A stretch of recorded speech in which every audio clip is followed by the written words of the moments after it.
famous piece, Schumann's Of Foreign Lands and Peoples, from a collection of works that he wrote called Kinderszenen, Scenes of Childhood, Scenes from Childhood, Scenes Through Children's Eyes. It's a difficult title to translate.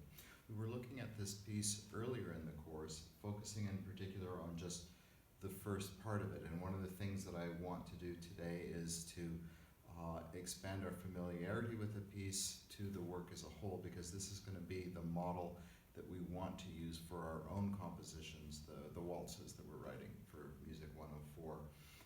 In particular, what we're going to be looking at is a small form known as ternary form, and this is a classic example of it. The reason why I want to choose this piece in particular for that is because Schumann is doing something with his harmonic structure that builds upon things we've been learning about recently, specifically the circle of fifths. But Schumann is using a circle of fifths progression in a special bait and switch kind of way, which is very clever and I think something that reinforces some key ideas that we've been looking at recently. Just as a quick reminder, what I want us to do is look back at the opening section of the work, just to remind ourselves of what we learned about that, and then what I will turn to is some new harmonic details in the work that we haven't considered yet. So what we've studied before in this course is just the first part of this piano work, and what we learned about it is that it has a very familiar structure, which we call a period structure, meaning that we have fundamentally two parts, an antecedent and a consequent. The antecedent is something that is harmonically incomplete. The consequent is something that starts out the same way melodically and harmonically, but unlike the antecedent, comes to harmonic conclusion. Therefore, the antecedent and the consequent together form a closed harmonic unit. And what was interesting about Schumann's take on this is that he's using something called a double antecedent. So we have two measures that are repeated with a particular chord progression that keeps ending on 5, 6, 5. And then when we have a consequent beginning in measure 5, we start the whole process again, but this time it's reharmonized. And so two of these add up to one of these. This is 4 measures. They're equaling 4 measures down here. So we have a perfect balance between these things. And one of the things that we noticed about it is the fact that this kind of repetition of a phrase that keeps ending harmonically inconclusively is something that really does evoke the questioning nature of a child, someone who keeps asking questions. So it's not just structurally a double antecedent, it's something that really fits the poetic world that Schumann is trying to create.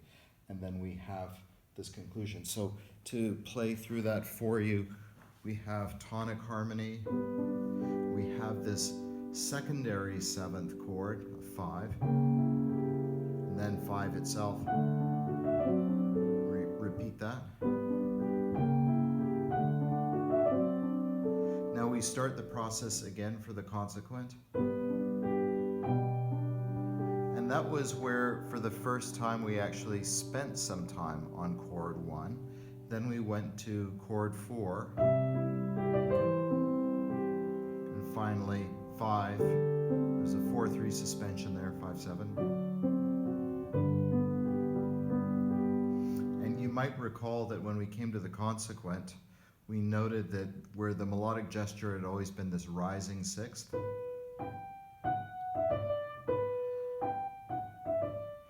when we come to the consequent, that's imitated by an inversion in the bass. It's a lowered 6th and then coming up. So between the melody and the bass,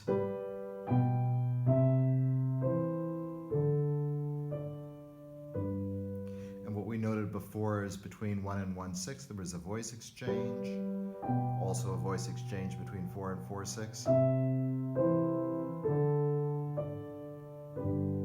So everything fits together very nicely. And what that means is that when I come to the end of the consequent, in a sense, what I could do is just leave things there and things would be fine. And it reminds me of a story I heard, which I'm sure is not true. Supposedly, Albert Einstein, when he was a very young child, didn't speak for a long time, and his parents were very worried about him. And the story goes that at some point they were having dinner together, and suddenly little Albert spoke up and said, "The soup is cold." And his parents, of course, were shocked by this and were wondering why on earth little Albert had never said anything before that, and then suddenly spoke with a full, complete sentence. And so they asked him, "Albert, why have you never spoken to us before?" And supposedly Albert Einstein said, "Because up till now everything's been fine." Now, in a sense, that is ternary structure in a nutshell, because what ternary structure depends upon is a period structure to start out with that is its own closed harmonic structure. When you get to the end of the period, everything is fine. There's nothing wrong. Therefore, if you continue beyond that point, all of a sudden, something more must happen, because something different has intruded upon something that was just fine, that didn't need anything more, and as a result, the balance has been upset in some way. So even with a relatively calm, placid, beautiful work like this one that we have by Schumann, there's a way in which as soon as he begins something new, there's kind of an earth tremor that goes through the piece, and something must be done to bring about a form of resolution. So ultimately, what we're going to get is a structure that looks like this, where the A section is harmonically complete in itself. This is the period structure that we've already looked at.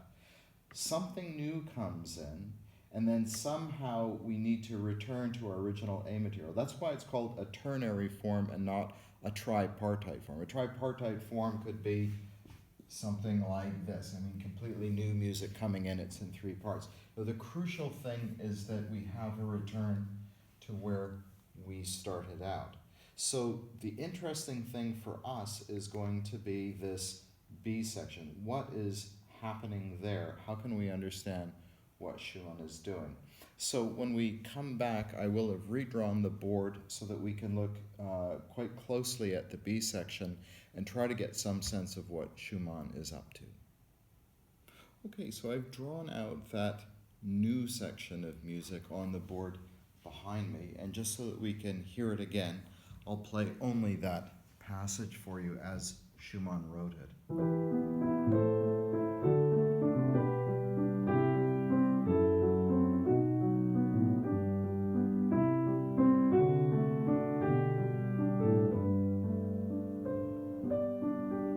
That's where we return to the original tune over here. So I've marked that as A. So in terms of this overall ternary structure, remember we had the A section before, which was a period. Then we have something new but related coming in, and then we return to the original music one more time. So what's happening here? I will play the progression for us, not spaced out like this, but as though it was written like one of our regular harmonic exercises. And you can follow along with the harmonic analysis that I've provided, reminding ourselves that we're in the key of G major. So all of this analysis is done in terms of that. So the progression, if I play it in a simplified form, is simply this.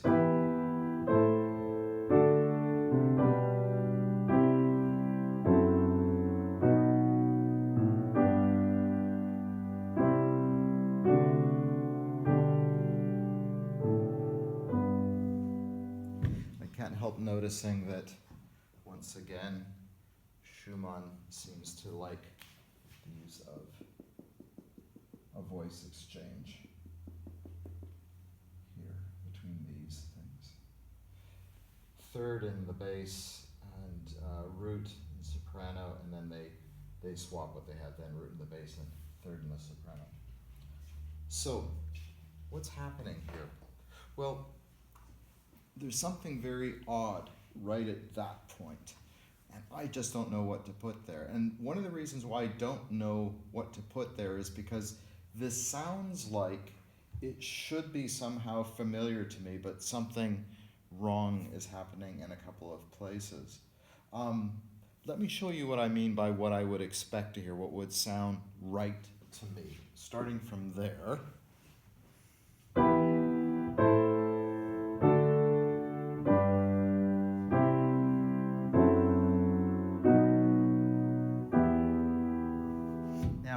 What I've just done is play a circle of fifths progression in the key of E minor, which is to say the key of the submediant. And to make that happen, I had to make some changes. First of all, when I came here, I didn't go to 1-6. I went down to 1 itself, so that I could really hear what would sound like a circle of fifths progression in the bass. And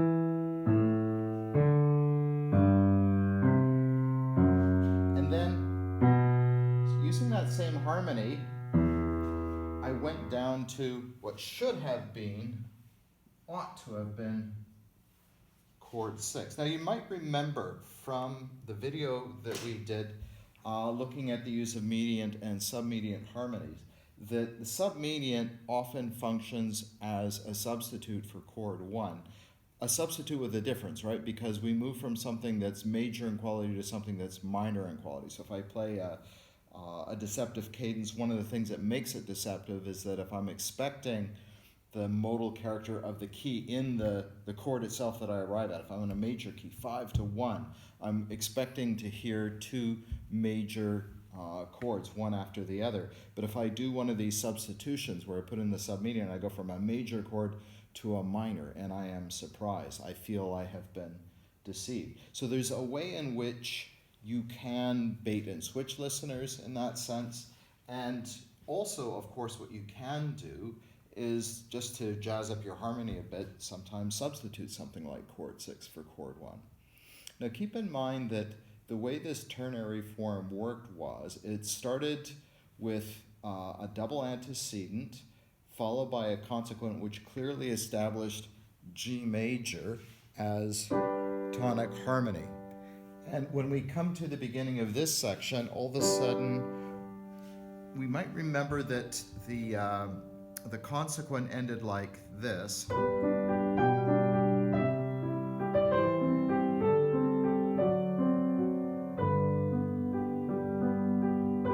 So specifically with this B, and it's as though Schumann is hanging on to that same note, and now he's subbing in chord 6 for it.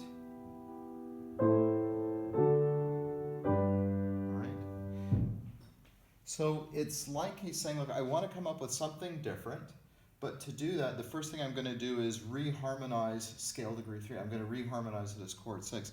And it's going to suddenly sound like a bit of shadow has gone over the music, and I'm hearing something that sounds like it could be minor in quality. Now, in fact, to make the trick work, you might think, well, what he should have done is therefore a complete circle of fifths progression, as though he were in the key of the submediant, as though he were in the key of E minor. But he doesn't. Already right here he breaks the pattern. It is still root progression by fifth from 5-1, but by using 1-6, in the key of G major, at that point it's as though he's nervous about using a G major triad in root position. I'll show you what I mean. If I were to play the piece like this,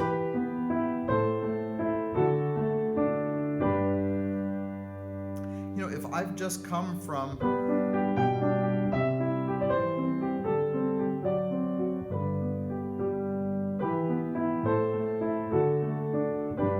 it's like I haven't gone anywhere. It's like I barely started something new and I'm already back to the harmonic region I was in before. So there's a way in which Schumann seems to be trying to kind of undercut the power, the gravity, if you will, of tonic harmony by using 1-6 instead of 1. So he really doesn't want to do that there. He continues on, and this is an interesting choice because up till now, except for a dominant seventh implication that we have here with that C, that's why I've written 5-4-2 in there, these other chords have just been basic triads. Something like 7 half diminished 7, again, has a bit of a character to it that impels me to go to the next harmony. And the next harmony, if I look at it, is actually a B major triad. which seems to come straight out of the blue because there's no such thing as a B major chord in the key of G major. That is a chromatic chord in some sense. But this, of course, would make perfectly good sense if I were, in fact, in the key of E minor, in the key of the submediant. So when I did the version of this passage that I thought sounded right to my ear, what I actually did is I treated that as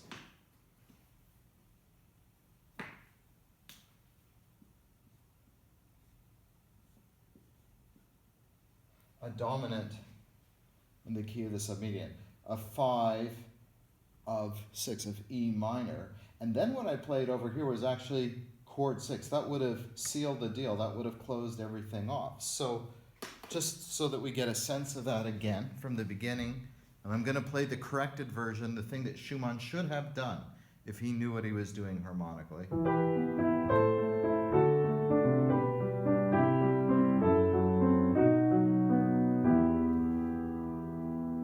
But then the problem is, I would really believe that I've gone into the key of E minor. And what needs to happen is I need to get moved back relatively quickly to the home key, G major, so I can get back to the return of that beautiful opening melody so that I can have my ternary form. So what seems to be happening is a bait and switch. I am starting out as though I could be in the key of the submediant. I'm pulling that submediant switch for tonic harmony, and it's as though I'm pretending to do a circle of fifths in the key of the submediant, in the key of E minor. What's trying to help me with that is Schumann pulling this little trick here where he's not going to give me the true tonic harmony in its root position because it's too soon. He wants to kind of suspend disbelief for a while so that I could imagine I'm in the key of E minor. When I come to this 707 thing, followed by this 5 of 6, I have to say what I'm really hearing here. I mean, I can analyze it that way, but it's as though it's two chords at once. On the one hand, 707 in the key of G, but honestly, I, in this context, hear it as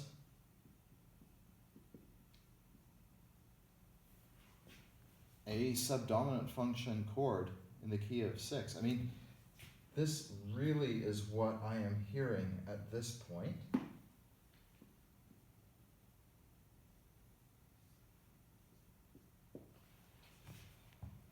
And then just where I'm waiting to have the deal close for me, a 5-1 in the key of 6, actually, Schumann does the same thing he did here. He turns it into a virtual 5-4-2.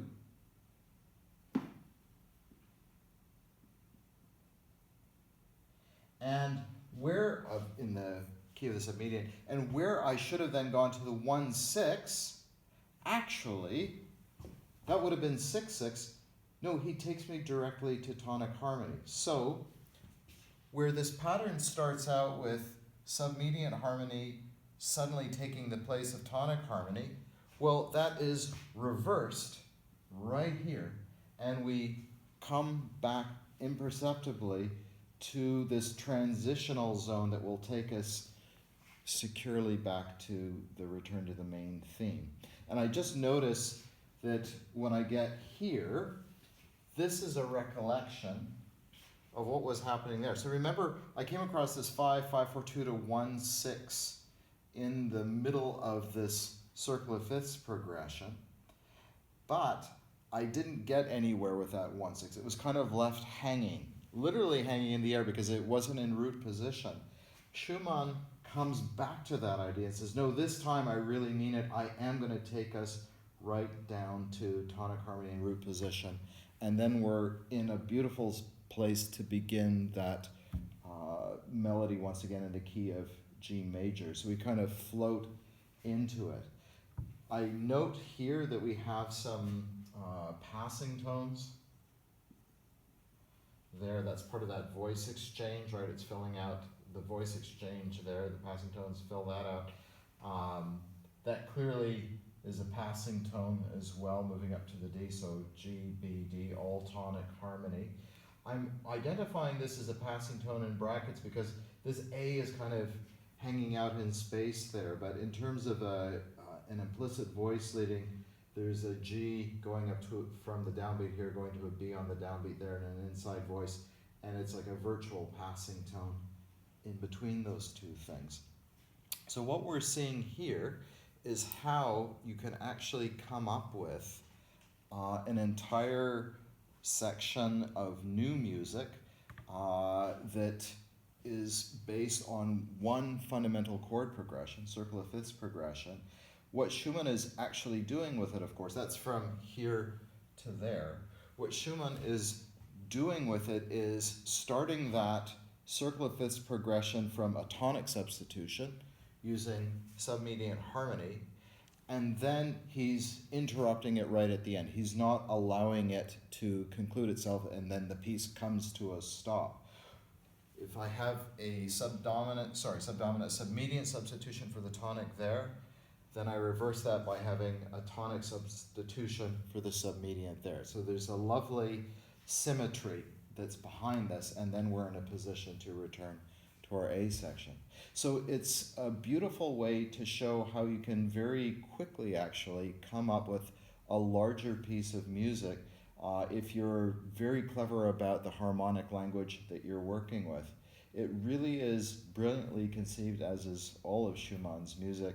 But what I especially liked about it is it's pulling together quite a few components of recent chord progressions and recent harmonic ideas we've been looking at in this course. The circle of fifths progression, the use of submediant harmony as a substitution for chord 1, the appearance of secondary dominants in that sense, 5 of 6. All are wrapped together in a beautiful little package that continues to entrance us even if we're not aware of all the harmonic complexities that are in play here. It really is a jewel of a work, and I hope you've enjoyed having a chance to get to know it a little bit better.